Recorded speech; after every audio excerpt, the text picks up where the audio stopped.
नमस्कार प्रेक्षकांनो, नवरी मिळे हिटलरला या मालिकेच्या आजच्या भागात आपल्याला असं पाहायला मिळेल, एजे, यश आणि किशोर तिघेही नाश्त्यासाठी टेबलवर येऊन बसतात. दुर्गा, लक्ष्मी, सरस्वती आणि लीला चौघीही तिथे बाजूला उभ्या असतात त्यांना सगळ्यांना नाश्ता वाढण्यासाठी. दुर्गा आता लक्ष्मीला आणि सरस्वतीला म्हणते की सकाळपासून तुम्ही दोघींनी बरंच काम केलं आहे, आता तुम्ही दोघी जाऊन आराम करा. लीला आहे ना माझ्या मदतीला? हो की नाही ग, करणार ना मला मदत? लीला लगेच हो म्हणते. दुर्गा आता म्हणते की लीला, तू एजेंना नाश्ता वाढ, तोपर्यंत मी त्यांच्यासाठी ज्यूस घेऊन येते. लीला आता सगळ्यांना प्लेट्स देते आणि नाश्ता वाढते. नाश्त्यामध्ये पोहे आणि साबुदाण्याची खिचडी केलेली असते. लीलाला ऑलरेडी खूपच भूक लागलेली असते. ते पाहून तर अजूनच तिच्या तोंडाला पाणी सुटतं, पण कसं तरी तिला कंट्रोल करावं लागतं, कारण तिचा तर निर्जळी उपवास आहे. लीला आता एजेंना पोहे वाढते, तर एजे पोह्यातले शेंगदाणे बाजूला काढतात. त्यावेळी लीला बघते आणि ती म्हणते, हे काय, तुम्ही शेंगदाणे बाजूला का काढताय? पोह्यांची खरी मजा तर शेंगदाण्यासोबतच असते, मला तर खूप आवडतात. त्यावर एजे म्हणतात की मी असेच शेंगदाणे बाजूला काढूनच खातो, मला तसंच आवडतं. Any problem?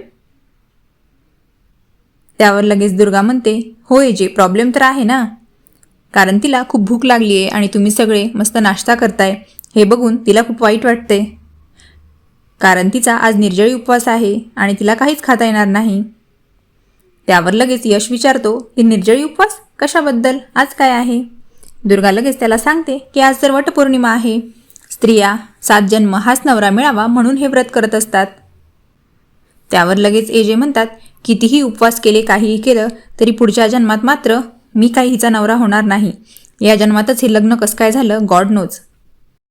त्यावर लगेच दुर्गा म्हणते, हो ना, तुम्हाला कुठे माहीत होतं की तुम्ही कोणाच्या गळ्यात हार घालत आहात, पण हिने तर आपल्याला फसवलं आहे. त्यावर एजे म्हणतो, हो ना, तीच तर ट्रॅजेडी झाली ना. त्यानंतर एजेला एक महत्त्वाचा कॉल येतो आणि एजे म्हणतो की चला मी आता निघतो, माझी खूप महत्त्वाची मीटिंग आहे. आणि एजे काहीही न खाता तसाच निघून जातो. त्यावर लीला आता मनातल्या मनात म्हणते की इथे मला एवढी भूक लागली आहे पण मला काहीच खाता येत नाही आहे.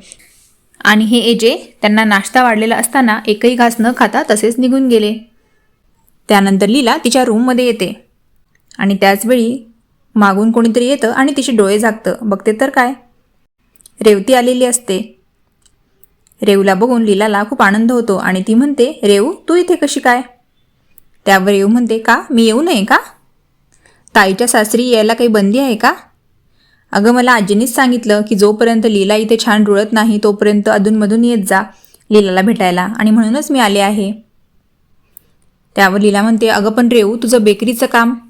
त्यावर रेव म्हणते, अगं ताई आज सगळ्यांचा उपवास असतो ना, त्यामुळे आज ऑर्डरही खूप कमी असतात आणि इथून जाऊन मी करीन ते काम. आणि दोघेही छान गप्पा मारत बसतात. तेवढ्यात लीलाला बाबांचा फोन येतो आणि बाबा तिला सांगतात की लीला आज वटपौर्णिमा आहे आणि लग्नानंतरचा तुझा हा पहिलाच सण आहे, पहिलीच वटपौर्णिमा आहे, तर तू छान पूजा कर आणि उपवाससुद्धा कर. हां, एजेंटच्या मनात स्थान निर्माण करण्याचा हा एक छान चान्स आहे, या संधीचं तू सोनं कर. त्यावर लीला म्हणते, हो बाबा मी करीन उपवास आणि पूजासुद्धा करीन. त्यानंतर कालिंदी लीलाच्या बाबांना विचारते, काय म्हणते तुमची लेक, धरलाय ना आज उपवास, पूजा करणार आहे ना ती? त्यावर ते म्हणतात, हो करणार आहे ना पूजा. लगेच कालिंदी म्हणते, मी पण तयारी करते, मला पण जायचं आहे पूजेला. पण लीलाचे बाबा म्हणतात, तू कसं काय जाणार आहेस आज पूजेला?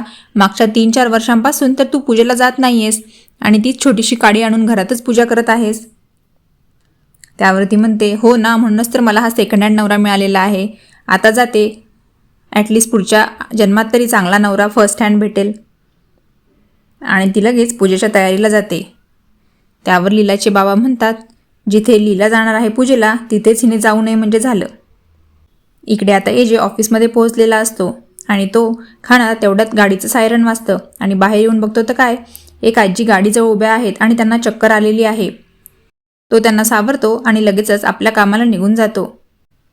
इकडे आता दुर्गा छान साडी घालून तयार झालेली असते. तेवढ्यात तिथे किशोर येतो आणि तिच्या जवळ येतो, पण ती मात्र त्याला दूर करते.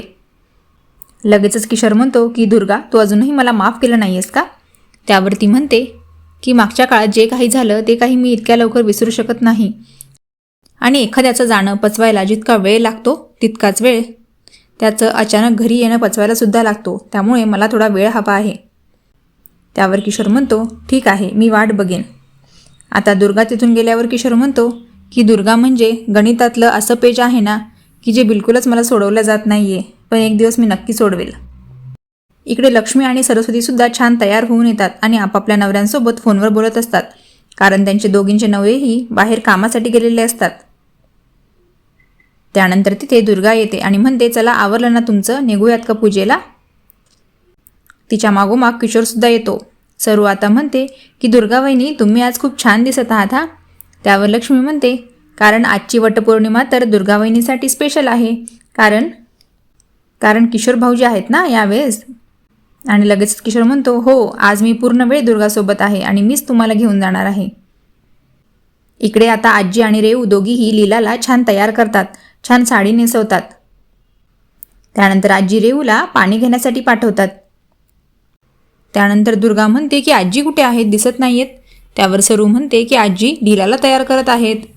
तेवढ्यात दुर्गाला आठवतं की त्या दिवशी हिला तयार करताना हिने पायाशी बसवलं होतं, आज ही आजीला तर बसवणार नाही ना. आणि त्या तिघी घाईघाईने लीलाच्या रूमकडे जातात. इकडे मीटिंगला जाताना विश्वरूप म्हणतो की एजे थोडं थांबा 2 मिनटं, मी आत्ता आलो. आणि तो गाडीतून उतरतो आणि एजेसाठी ज्यूस घेऊन येतो आणि एजेंना म्हणतो की तुम्ही सकाळपासून काहीच खाल्लं नाही आहे, हा एवढा ज्यूस तरी प्या. तो ज्यूस पिणार तेवढ्यात तिथे एक भिकारी येतो आणि म्हणतो की मी 2 दिवसापासून काही खाल्लं नाही हो, मला काहीतरी द्या ना. आणि एजे स्वतःचा ज्यूस त्या भिकाऱ्याला देऊन टाकतो. अशा प्रकारे एजेचा सुद्धा चांगलाच निर्जळी उपवास होत आहे लीलासोबत. इकडे आता तिघी सुना लीलाच्या रूममध्ये येतात आणि बघतात तर काय, आजी लीलाला तयार करत असतात आणि आजी तिच्या मिऱ्या नीट करण्यासाठी खाली वाकणार तेवढ्यात लीला नको नको म्हणते आणि वर बेडवर जाऊन उभी राहते, जेणेकरून आजींना वाकावं लागणार नाही. आणि त्यांना म्हणते की आजी, तुम्ही मानानं माझ्यापेक्षा मोठ्या आहात, त्यामुळे तुम्ही असं माझ्यासमोर वागणं मला काही पटत नाही. आणि लगेचच आजी लीलाचं कौतुक करायला लागतात. हे सगळं बाहेरून तिघीही सुना बघत असतात आणि सरू म्हणते की आजी आता काही आपलं कौतुकच करत नाही ना, लीला आल्यापासून त्या नुसतं लीलाच करत आहेत आणि तिचंच कौतुक करत आहेत.